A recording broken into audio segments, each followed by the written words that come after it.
Bom dia, é um grande prazer mais uma vez estar aqui para pregar a mensagem da palavra do Senhor.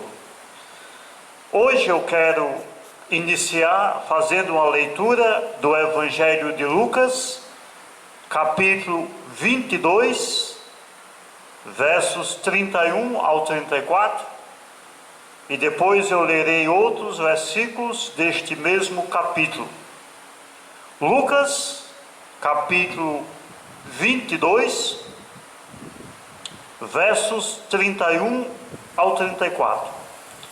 A palavra do Senhor diz assim: Disse também o Senhor: Simão, Simão, eis que Satanás vos pediu para vos cirandar como trigo, mas eu roguei por ti, para que a tua fé não desfaleça. E tu, quando te converteres, confirma teus irmãos. E ele lhe disse: Senhor, estou pronto a ir contigo até a prisão e à morte. Mas ele disse: Digo-te, Pedro, que não cantará hoje o galo antes que 3 vezes negues que me conheces. Versículos 39 ao 46. E saindo, foi como costumava para o Monte das Oliveiras. E também os seus discípulos o seguiram. E quando chegou àquele lugar, lhe disse: Orai, para que não entreis em tentação. E apartou-se deles cerca de um tiro de pedra, e pondo-se de joelhos, orava, dizendo: Pai, se queres, passa de mim este cálice. Todavia, não se faça a minha vontade, mas a tua. E apareceu-lhe um anjo do Senhor que o confortava. E posto em agonia, orava mais intensamente. E o seu suor tornou-se em grandes gotas de sangue, que corriam até o chão. E levantando-se da oração, foi ter com os seus discípulos, e achou-os dormindo de tristeza. E disse-lhes: Por que estáis dormindo? Levantai-vos e orai, para que não entreis em tentação. Verso 50. E um deles feriu o servo do sumo sacerdote e cortou-lhe a orelha direita. Versos 54 ao 62. Então, prendendo-o, o levaram e o meteram em casa do sumo sacerdote. E Pedro seguia-o de longe. E havendo-se acendido fogo no meio do pátio, estando todos sentados, assentou-se Pedro entre eles. E como certa criada, vendo-o estar assentado ao fogo, pusesse os olhos nele, disse: Este também estava com ele. Porém ele negou-o, dizendo: Mulher, não o conheço. E um pouco depois, vendo-o outro, disse: Tu és também deles. Mas Pedro disse: Homem, não sou. E passada quase 1 hora, um outro afirmava, dizendo: Também este verdadeiramente estava com ele, pois também é galileu. E Pedro disse: Homem, não sei o que dizes. E logo, estando eles ainda a falar, cantou o galo. E virando-se o Senhor, olhou para Pedro. E Pedro lembrou-se da palavra do Senhor, como lhe tinha dito: Antes que o galo cante hoje, me negarás 3 vezes. E saindo Pedro para fora, chorou amargamente.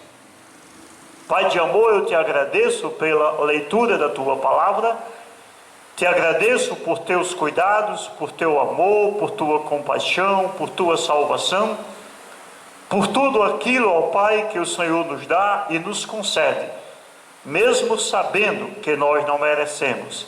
Eu te peço, meu Deus, pela pregação da tua palavra, que o Senhor me capacite pela ação do teu Espírito Santo. É no nome de Jesus, meu Deus, que eu oro e que eu peço. Amém. O apóstolo Pedro era um dos discípulos mais influentes do grupo dos 12. Dos 12 discípulos de Jesus Cristo, havia 3 que formavam o núcleo principal: João, Tiago e Pedro. Simão Pedro foi aquele homem voluntarioso, impetuoso, sempre disposto a responder questões levantadas por Jesus Cristo. Simão Pedro foi aquele homem a quem Deus revelou a verdadeira identidade de Jesus Cristo. Quando Jesus perguntou: quem dizem os homens ser o Filho do Homem? E o povo não sabia quem era Jesus. E Jesus se voltou para os 12 e perguntou: e vós, quem dizeis que eu sou? E Pedro respondeu: tu és o Cristo, o Filho do Deus vivo. Pedro foi aquele que prometeu ir com Cristo até a prisão, até a morte. Pedro foi aquele homem que, ao ver Jesus sendo preso pelos soldados, sacou de uma espada, tomou de uma espada e cortou a orelha de Jesus Cristo. Ao mesmo tempo, Simão Pedro foi aquele homem que negou a Cristo 3 vezes. Por que Simão Pedro negou a Cristo? Se pouco tempo antes ele havia prometido ir com Cristo, se fora necessário, até a prisão ou até a morte. E pouco tempo depois, 3 vezes ele negou até que conhecesse Cristo. Ele que foi um dos discípulos mais íntimos de Jesus Cristo, mais voluntariosos. Aquele que, juntamente com João e Tiago, acompanhava Jesus Cristo por toda parte. Mas chegou o momento da vida de Pedro, em que Pedro negou a Cristo 3 vezes. Por que Pedro negou a Cristo? E por que nós, embora crentes em Jesus Cristo, e às vezes a gente canta hinos e louvores que falam da nossa fé, da nossa decisão de servir a Cristo, de se entregar a Cristo, porque muitas vezes nas nossas vidas nós também negamos a Cristo? É esta a pergunta que eu quero propor hoje. Por que Pedro negou a Jesus Cristo? E por que muitas vezes nós também negamos a Jesus Cristo? Pedro negou a Cristo por causa da sua autoconfiança, porque ele achava que já estava pronto para vencer qualquer desafio. É importante observar que Jesus Cristo advertiu Pedro quanto aos perigos aos quais ele estava sujeito. No versos 31 e 32, Jesus Cristo disse: Simão, Simão, eis que Satanás vos reclamou para vos peneirar como trigo. Eu, porém, roguei por ti, para que a tua fé não desfaleça. E aí, Pedro simplesmente gabou-se, demonstrou autoconfiança. Versículo 33, Pedro disse: Senhor, estou pronto a ir contigo, tanto para a prisão como para a morte. Isso é autoconfiança, isso é soberba, isso é orgulho.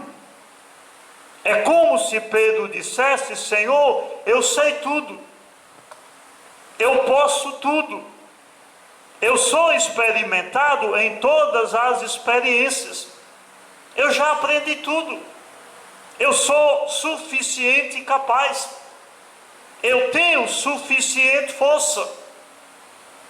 Autoconfiança é isso. É quando a gente deixa de confiar e de depender de Deus, e nós passamos a confiar e a depender da nossa própria capacidade, da nossa própria força, dos nossos próprios talentos, do nosso próprio conhecimento. É interessante a gente analisar o relato paralelo de Mateus 23, aliás, Mateus 26, 31, 33 ao 34. Ouçam bem. Então Jesus lhe disse: todos vós esta noite vos escandalizareis em mim, porque está escrito: ferirei o pastor e as ovelhas do rebanho se dispersarão. Mas Pedro, respondendo, disse-lhe: ainda que todos se escandalizem em ti, eu nunca me escandalizarei. Disse-lhe Jesus: em verdade te digo, que nesta mesma noite, antes que o galo cante 3 vezes, me negarás. Disse-lhe Pedro: ainda que me seja mister morrer contigo, não te negarei. Palavras bonitas, palavras impressionantes, palavras que demonstravam aparentemente uma grande firmeza, uma grande coragem, uma grande intrepidez. Mas qual era o problema das palavras de Pedro? Senhor, mesmo que todos te abandonem, eu não te abandonarei. Mesmo que todos se escandalizem em ti, eu não me escandalizarei. Senhor, eu estou pronto a ir contigo até a prisão. Não, Senhor, eu estou pronto a ir contigo até a morte. Qual o problema de palavras tão impressionantes? É que por trás destas palavras estava a soberba de Pedro. Pedro, na verdade, não estava dizendo isso na força do poder de Deus. Ele não estava dizendo: se o Senhor me capacitar, se o Senhor me fortalecer, eu jamais te abandonarei. Ele estava confiando na sua própria força, autossuficiência. Quando a gente deixa de confiar em Deus e passa a confiar em nós mesmos. Muitas vezes, amados, nós também não agimos assim, cheios de soberba, cheios de orgulho, cheios de autossuficiência. A gente diz: eu nunca cometerei esse pecado, eu nunca tropeçarei, eu nunca abandonarei a Cristo.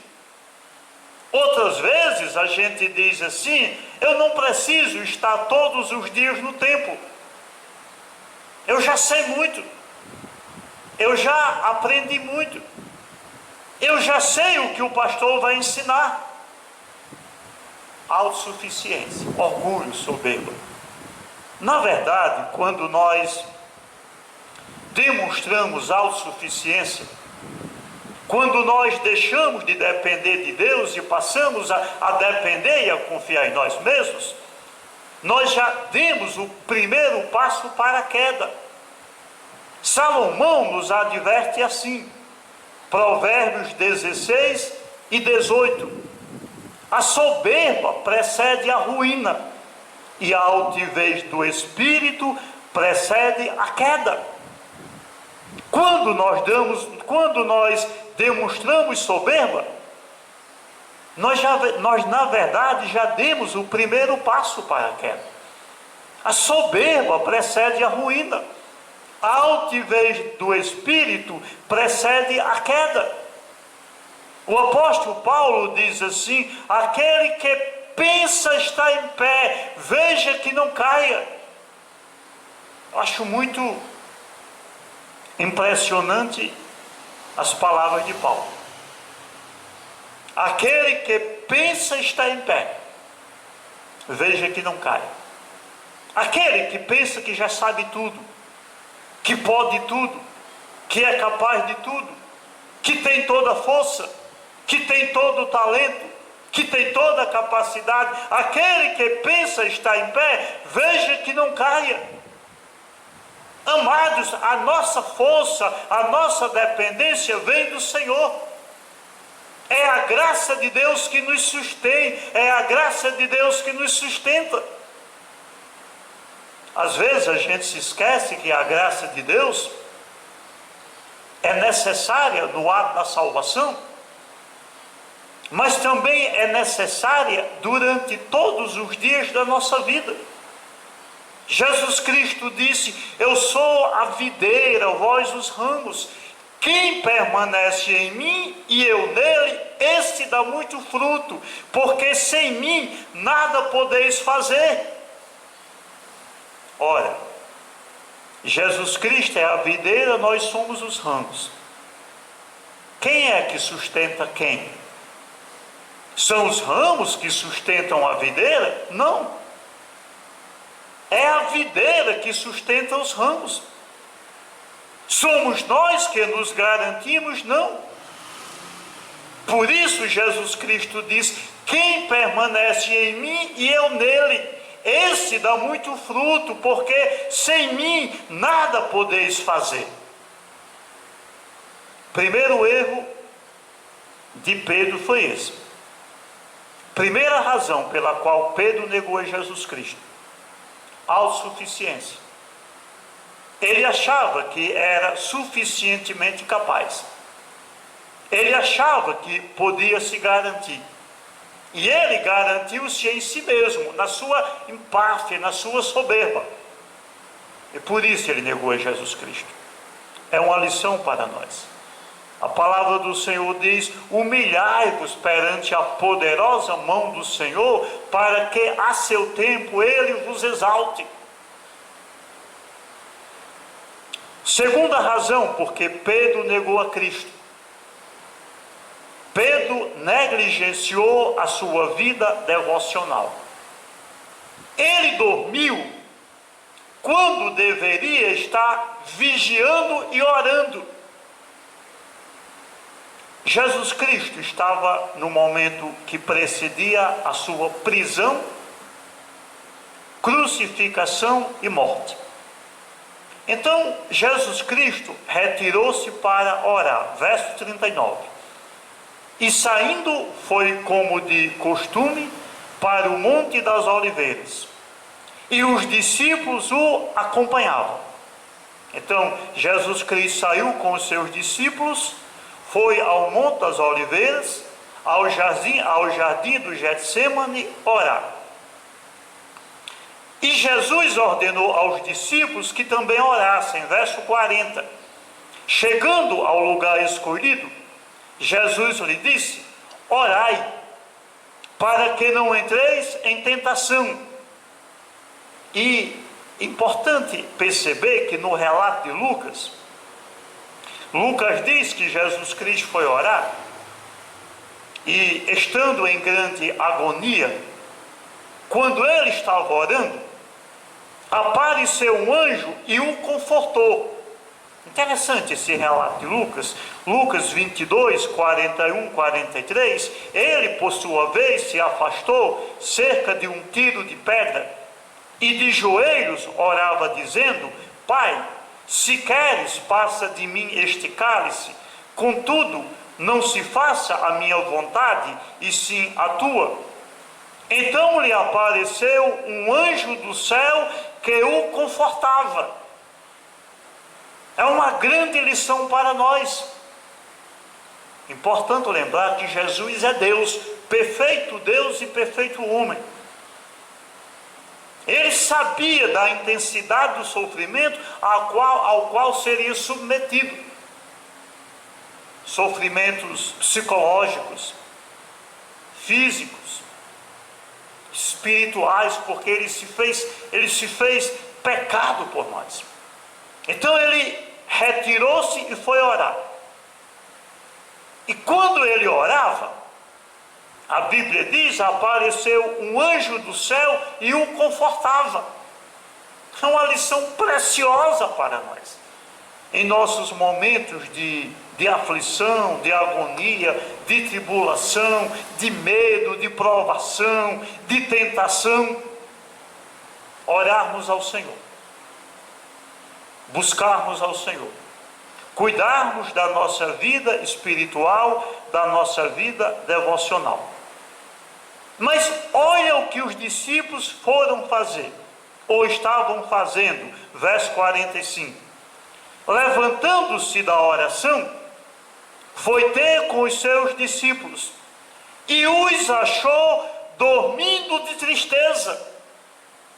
Negligência da vida espiritual, negligência da vida devocional. Aí Jesus Cristo os advertiu, dizendo, verso 46, por que estáis dormindo? Levantai-vos e orai, para que não entreis em tentação. O relato paralelo de Mateus 26, 41, Jesus Cristo disse, vigiai e orai, para que não entreis em tentação. O espírito está pronto, mas a carne é fraca. Amados, nós precisamos cuidar, zelar pela nossa vida devocional. Pedro não fez isso. Enquanto ele deveria estar orando e vigiando, ele estava dormindo. O que envolve a vida devocional? A vida devocional envolve o tempo que nós dedicamos à oração. Paulo diz, sede perseverante na oração. É o tempo que a gente dedica lendo a palavra de Deus. É o tempo que nós dedicamos, quando podemos, para ir ao templo, ouvir ao templo. É o tempo que a gente dedica trabalhando para Jesus Cristo, por exemplo, evangelizando. Mas você já percebeu como é fácil negligenciar a vida devocional? Porque na dinâmica da vida moderna, muitas ocupações, muitas distrações, muita coisa para fazer, muito tempo diante da televisão, muito tempo diante do celular, das redes sociais, muito tempo envolvidos em nossas ocupações, em nosso trabalho.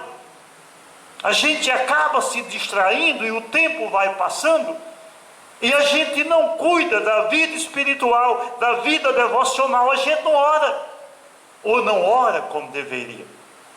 Eu sempre lembro de Daniel. Daniel é uma espécie de primeiro-ministro na corte babilônica. Já imaginaram como aquele homem era ocupado?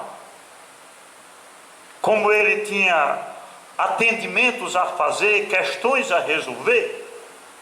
E no entanto a Bíblia diz que todos os dias ele ia para o seu quarto, abria a janela e orava ao Senhor Deus. Ele cuidava da vida devocional. Nós não lemos, nós não oramos como deveríamos. Nós não lemos a Bíblia como deveríamos.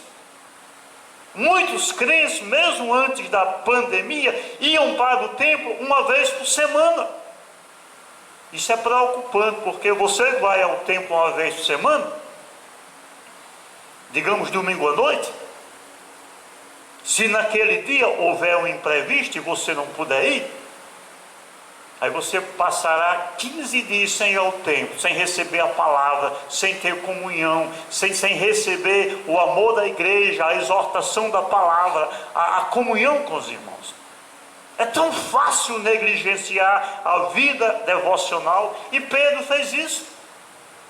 Quando Jesus estava orando, ele estava dormindo. E Jesus Cristo disse o quê? Vigiai e orai, para que não entreis em tentação. O espírito está pronto, mas a carne é fraca. 1 Pedro, capítulo 5, versículo 8. Certamente Pedro já tinha aprendido a lição de cuidar da vida devocional. Pedro disse: sede sóbrios e vigilantes. O diabo, vosso adversário, anda em derredor, rugindo como leão, procurando alguém a quem possa tragar. Aí está o segundo motivo pelo qual Pedro negou a Cristo. E talvez uma razão, porque nós também temos e estamos negando a Cristo. Nós estamos cuidando das finanças, cuidando da empresa, cuidando da casa, cuidando dos estudos, nós estamos cuidando de tudo. Mas nós estamos negligenciando a vida espiritual. Estamos como Marta, a irmã de Maria e Lázaro. Marta lá atarefada com afazeres, e Maria aos pés de Jesus, ouvindo os ensinamentos de Jesus, e ainda reclamou: Senhor, o Senhor não se importa que eu esteja aqui atarefada, e Maria está aí sem fazer nada, ociosa? Jesus Cristo respondeu o quê? Marta, Marta, Maria escolheu a melhor parte. A melhor parte é essa. É quando a gente cuida da vida devocional e espiritual, a gente prioriza o reino de Deus. E se nós não fizermos isto, nós estamos em perigo de negar a nossa fé, de negar Jesus Cristo. A terceira razão pela qual Pedro negou a Cristo foi porque ele lutou contra o inimigo com armas humanas. Quando Pedro viu os soldados do sumo sacerdote aproximarem-se de Jesus para prenderem Jesus, Pedro tomou uma espada e cortou a orelha do soldado. Verso 50. Um deles, foi Pedro, feriu o servo do sumo sacerdote e cortou-lhe a orelha direita. Eu sempre penso que Pedro não queria cortar a orelha do soldado. Ele queria cortar o pescoço. Mas aí o soldado, num movimento rápido, tentou desviar, e a espada cortou-lhe a orelha direita. Qual foi o erro de Pedro? Jesus Cristo estava ali diante do seu maior desafio, o momento crucial da história da humanidade. Ele seria preso, julgado, condenado e morto. A sua missão ímpar, a sua missão principal seria cumprida. Era a intensa luta espiritual. E notem o pensamento de Pedro. Na hora de orar e vigiar, ele fez o quê? Foi dormir.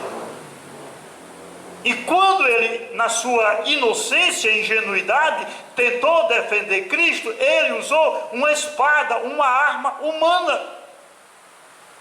E Jesus o repreendeu, verso 51.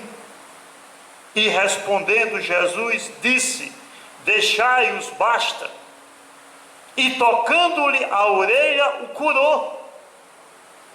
Amados, é insensatez, é absolutamente insensato lutar contra o inimigo espiritual com armas humanas. Mas não é isso que nós temos feito? Não é isso que a gente vê no meio da cristandade? Infelizmente, as igrejas evangélicas do Brasil, de um modo geral, foram contaminadas pelo misticismo e pelo sincretismo. A gente olha a igreja evangélica brasileira, assim de modo geral, a gente vê resquícios do catolicismo, resquícios das religiões afro-brasileiras, resquícios do espiritismo de Allan Kardec. Símbolos têm sido introduzidos dentro das igrejas. Pessoas estão tentando lutar a guerra espiritual com armas humanas. Exemplos: o crucifixo, a famosa caixinha de promessa. Lembra da caixinha de promessa?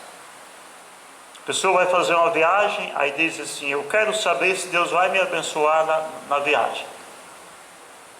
Aí vai lá na caixinha de promessas, tira um versículo lá: tudo posso naquele que me fortalece. Amados, caixa de promessa só tem promessa. É por isso que é caixa de promessa. É a caixinha de promessa como se fosse o amuleto da sorte, o sinal da cruz. A Bíblia, a própria Bíblia, como o amuleto da sorte. A mulher diz: a minha Bíblia não sai dentro da minha bolsa.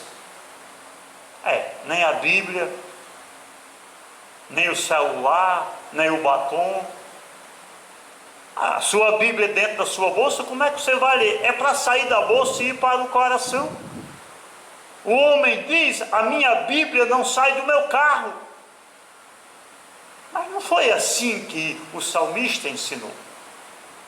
O salmista diz: guardo a tua palavra no meu coração para não pecar contra ti.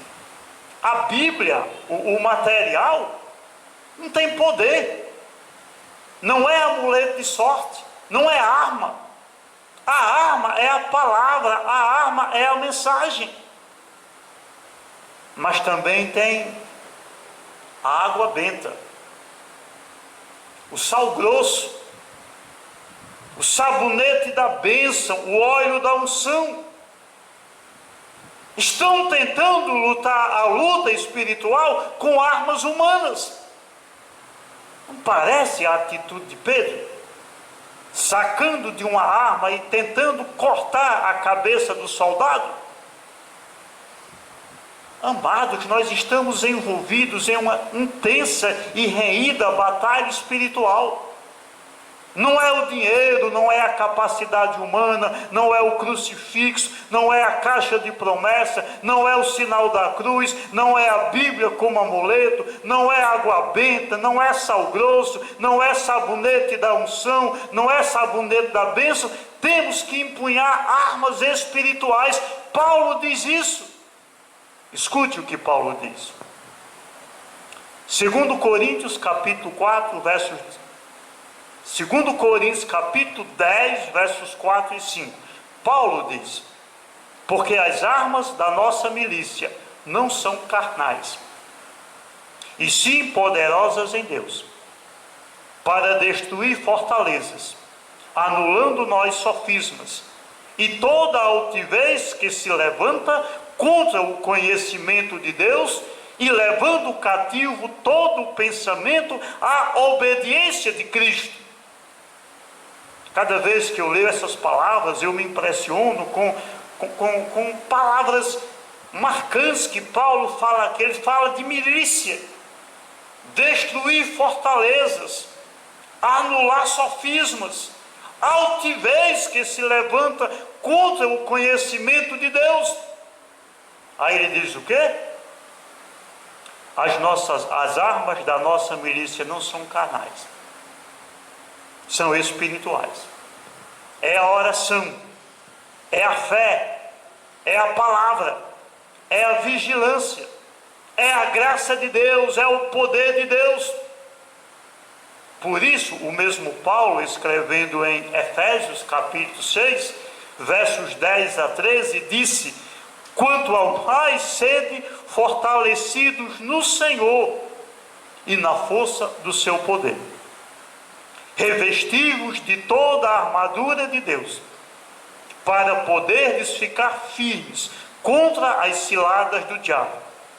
Porque a nossa luta não é contra o sangue e a carne, e sim contra os principados e potestades, contra os dominadores deste mundo tenebroso, contra as forças espirituais do mal nas regiões celestiais. Portanto, tomai toda a armadura de Deus, para que possais resistir no dia mau, e depois de teres vencido tudo, permanecer inabaláveis. Interessante, não é o que Paulo diz? Sede fortalecidos no Senhor e na força do seu poder.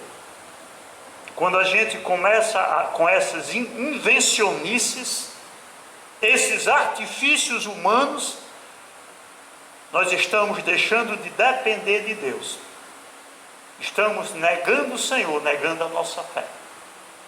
Essa foi a terceira razão pela qual Pedro negou a Cristo. Ele tentou lutar a batalha espiritual com uma arma humana. Quarto motivo, quarta razão pela qual Pedro negou a Cristo, porque ele seguiu a Cristo de longe. Olha o que diz no verso 54. Então, prendendo, o levaram e o introduziram na casa do sumo sacerdote. Pedro seguia de longe. Você entendeu o que aconteceu aqui? Pedro, esse homem que conviveu com Jesus Cristo 3 anos, e se você conhece a história de Pedro dos evangelhos, você sabe que a convivência de Pedro com Jesus foi uma convivência intensa. Pedro conviveu intensamente com Jesus Cristo. Mas quando Jesus Cristo foi preso, ele seguia Jesus Cristo de longe. Aí a pergunta: vale a pena seguir Jesus Cristo de longe? Não é assim que muitas pessoas querem seguir a Jesus Cristo? Elas querem a salvação, mas não querem obedecer. Elas querem a bênção, mas não querem adorar. Elas querem ser chamadas de filhas de Deus, de crentes, mas não querem compromisso. Não querem intimidade. Não querem dedicação. Não querem consagração. Elas estão seguindo a Cristo de longe. Amados, o cristianismo não é isso. Ninguém pode seguir a Cristo de longe. Jesus Cristo disse, Lucas 9:23, se alguém quer vir após mim, negue-se a si mesmo, tome a sua cruz e siga-me. Você quer a salvação, a paz de Deus, a salvação de Deus, as bênçãos de Deus? Você precisa negar a sua própria vontade. Você precisa tomar a sua cruz. E você precisa seguir a Cristo. Mas você precisa seguir a Cristo de perto. Você precisa envolver-se com Deus, envolver-se na palavra, envolver-se na obra, dedicar-se à oração. É isso que significa ser cristão. Nós não podemos ter uma vida dividida. E hoje a facilidade de se ouvir o Evangelho é tão grande que milhões de pessoas têm ouvido a palavra. E de algum modo elas têm algum conhecimento, alguma noção da palavra. Elas sabem que precisam de Deus e de salvação. Mas elas não querem seguir a Deus integralmente. Elas se esqueceram que Jesus Cristo disse: ninguém pode servir a dois senhores, porque ou há de aborrecer-se de um e amar o outro, ou se devotará a um e desprezará ao outro. Não podereis servir a Deus e às riquezas. Elas se esqueceram que Jesus Cristo disse: se me amais, guardareis os meus mandamentos. Elas se esqueceram que a palavra diz: infiéis, não compreendeis que a amizade do mundo é inimiga de Deus? Aquele, porém, que quiser ser amigo do mundo, constitui-se inimigo de Deus. Milhões de pessoas estão seguindo a Cristo, mas seguindo a Cristo de longe. E se você as perguntar: você conhece Cristo? Elas dirão: conheço. Mas eu acho que muitos de nós conhecemos a Cristo assim, de ouvir falar. Nós não conhecemos Deus como Jó disse: eu te conhecia de ouvir falar, mas agora de contigo estar. Amados, quando a gente começa a andar longe de Cristo, a gente está se afastando de Deus. Muitas pessoas hoje estão na igreja assim. Elas não oram, elas não leem a Bíblia, elas não querem ter comunhão com a igreja, elas não querem ter compromisso com a igreja, elas não têm intimidade com Deus, elas não estão dispostas a obedecer a palavra. Elas podem até estar seguindo a Cristo, mas estão seguindo a Cristo de longe. Aí eu pergunto: vale a pena seguir a Cristo de longe? Ou esse não é um dos sintomas ou perigos que podem nos levar a negar a Cristo? A quinta razão pela qual Pedro negou a Cristo foi porque ele se associou com os inimigos de Cristo. Verso 55. E quando acenderam fogo no meio do pátio, e juntos se assentaram, Pedro tomou lugar entre eles. Olha o que aconteceu aqui. Os inimigos de Jesus, ou aqueles que não seguiam a Jesus, que não tinham compromisso com Jesus, que não queriam nada com Jesus, fizeram uma fogueira lá. A noite aqui fazia bastante frio. E se assentaram em volta da fogueira. E o que foi que Pedro fez? Assentou-se dentre eles, para também se aquietar na fogueira.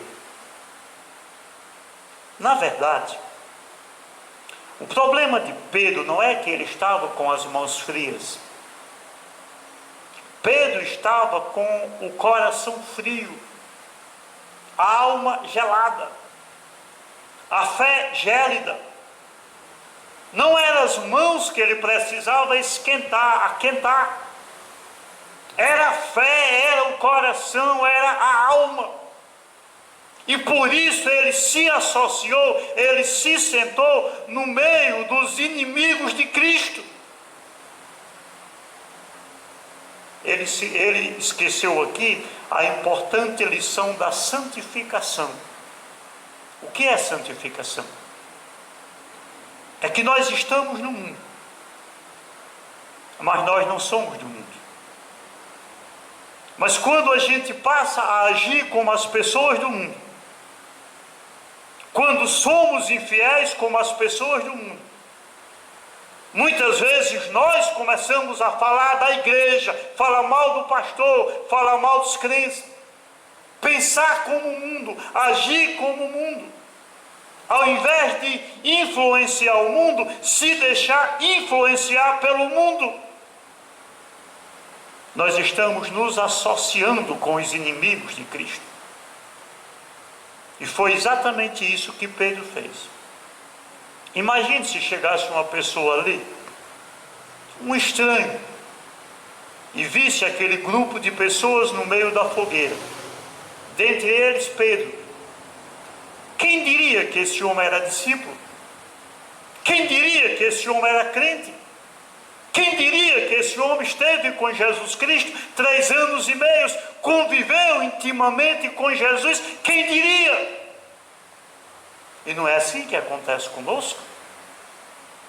Quando a gente passa a agir como as pessoas do mundo, a se vestir como as pessoas do mundo, a pensar como as pessoas do mundo, a falar como as pessoas do mundo, quando a gente se associa com as pessoas do mundo, não é isso que acontece? Acontece que a Bíblia fala de santidade, santificação. Salmo 1, salmista no Salmo 1, Salmos 1 e 1 diz assim: bem-aventurado o homem que não anda segundo o conselho dos ímpios, nem se detém no caminho dos pecadores, nem se assenta na roda dos escarnecedores. 3 coisas que o homem bem-aventurado, o homem de Deus, não faz. Ele não anda segundo o conselho dos ímpios. Ele não se detém no caminho dos pecadores. Ele não se assenta na roda dos escarnecedores. Tudo isso que Pedro fez aqui. Assentado à roda dos escarnecedores. Sobre a santificação. O nosso dever de nos separar. O apóstolo Paulo diz: não vos prendais a um jugo desigual com os infiéis. Porque que sociedade tem a justiça com a injustiça? E que comunhão tem a luz com as trevas? E que concórdia há entre Cristo e Belial? Ou que parte tem o fiel com o infiel? E que consenso tem o templo de Deus com os ídolos? Porque vós sois o templo do Deus vivente. Como Deus disse: neles habitarei e entre eles andarei, e eu serei o seu Deus e eles serão o meu povo. Por isso, sai do meio deles, ou saí do meio deles, e apartai-vos, diz o Senhor, e não toqueis nada imundo, e eu vos receberei, e eu serei para vós pai, e vós sereis para mim filhos e filhas, diz o Senhor Todo-Poderoso. Ora, amados, pois que temos tais promessas, purifiquemo-nos de toda a imundícia da carne e do espírito, aperfeiçoando a santificação no temor de Deus. 2 Coríntios 6, 14 até o 7, versículo 1. Aperfeiçoemos a santificação. Que concórdia há entre a luz e as trevas? Entre Deus e Belial? Entre o justo e o injusto? Sair do meio deles. E nós vivemos num tempo quando ser cristão se tornou-se uma moda. A pessoa quer fazer tudo de errado, frequentar todos os ambientes, ter as mesmas paixões, as mesmas ambições, os mesmos pensamentos, e quer ser crente. Ser crente não é isso. A palavra diz, o Senhor diz: sede santo, porque eu sou santo. Mas Pedro aqui, ele cometeu esse erro. Quando os inimigos de Jesus fizeram uma fogueira para aquentar as suas mãos, Pedro assentou-se no meio deles, associou-se com eles. Muitas vezes nós fazemos assim.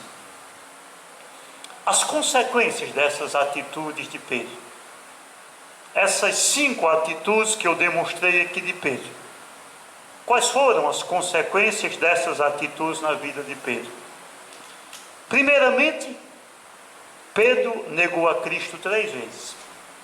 Lembra que ele havia dito: Senhor, eu nunca te negarei, eu vou contigo até a morte. Mas olha o que aconteceu. Lucas 22, 56 ao 60. E como certa criada, vendo-o estar assentado ao fogo, pusesse os olhos nele, disse: este também estava com ele. Porém ele negou-o, dizendo: mulher, não o conheço. E um pouco depois, vendo o outro, disse: tu és também deles. Mas Pedro disse: homem, não sou. E passando quase uma hora, um outro afirmava, dizendo: também este verdadeiramente estava com ele, pois também é galileu. E Pedro disse: homem, não sei o que dizes. E logo, estando ele ainda a falar, cantou o galo. Esse homem esteve com Cristo durante 3 anos e meio. Ele foi testemunha ocular dos milagres de Cristo. Ele ouviu as pregações de Cristo.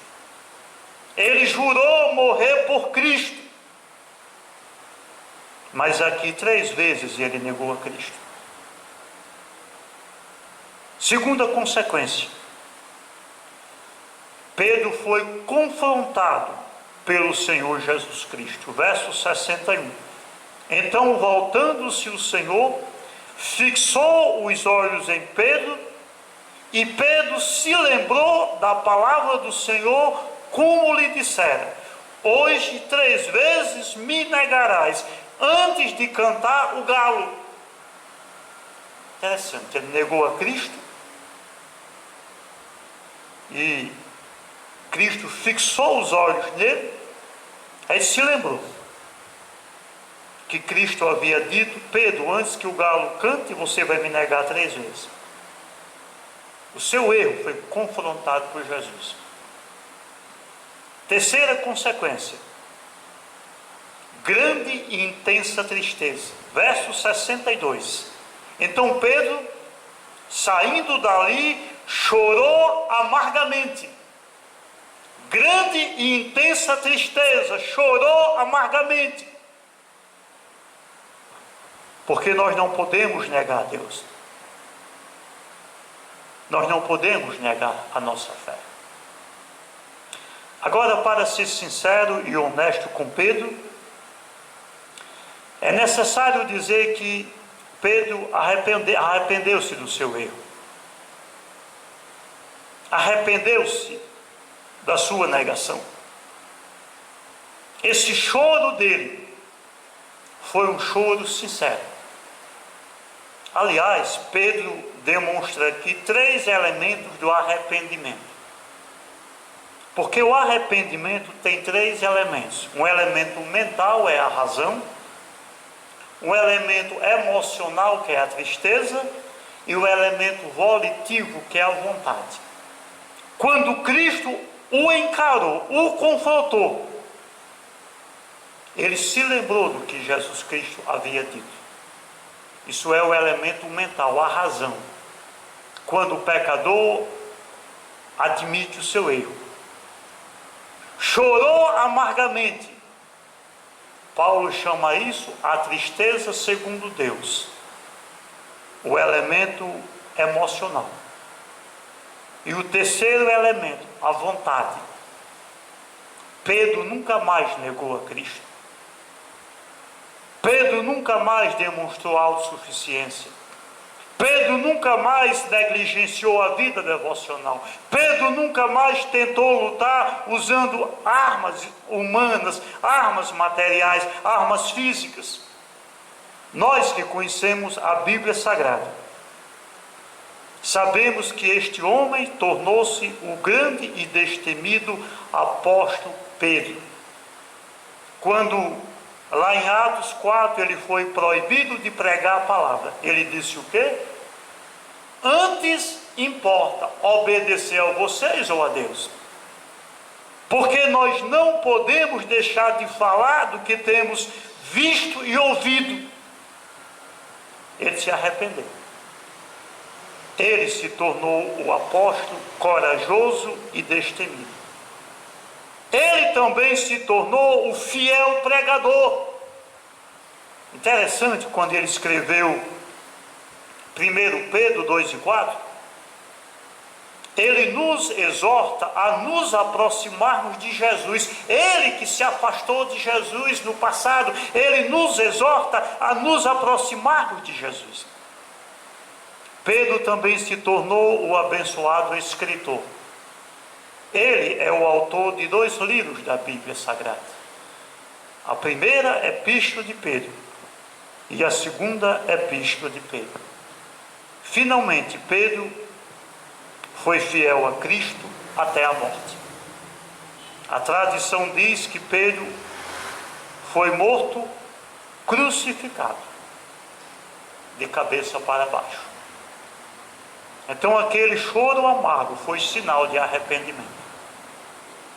Sinceramente, quantas vezes nós temos negado a Cristo, eu e você? Autossuficiência, armas humanas, negligência da vida espiritual, seguindo Cristo de longe, associando-nos com os inimigos de Cristo. Quantas vezes nós temos negado a Cristo? Amados, é tempo de arrependimento, é tempo de chorar. Não a tristeza falsa, não a hipocrisia, mas a tristeza segundo Deus, que provoca e que resulta em arrependimento. Se você reconhece que tem negado a Cristo até hoje, faça como Pedro. Peça perdão a Deus. Busque ao Senhor. Viva pela graça. Aproxime-se de Deus. Para você que não é crente ainda, provavelmente até hoje você não é crente porque decidiu negar Cristo. Eu quero lembrar que Jesus Cristo lhe convida a uma vida de intimidade com Ele, de comunhão, de perdão, de salvação. Jesus Cristo diz: vinde a mim todos os que estáis cansados e oprimidos, e eu vos aliviarei. Creia em Cristo hoje, creia em Cristo agora. Pai de amor, eu te agradeço pelas lições do apóstolo Pedro. Nós não podemos julgá-lo, ó Pai, porque muitas vezes fazemos iguais ou pior a ele. Mas eu te agradeço, ó Pai, porque aprendemos com ele também que é possível uma restauração, o arrependimento. Nós, ó Pai, que somos o teu povo, a tua igreja, se nós temos nos negado em nosso dia a dia, que nós nos arrependamos. E aqueles, ó Pai, que até hoje nunca creram em Jesus, nunca o receberam, possam, pelo poder do teu Espírito, da tua palavra, reconhecê-lo como seu Senhor e como seu Salvador. Eu oro, meu Deus, em nome de Jesus. Amém.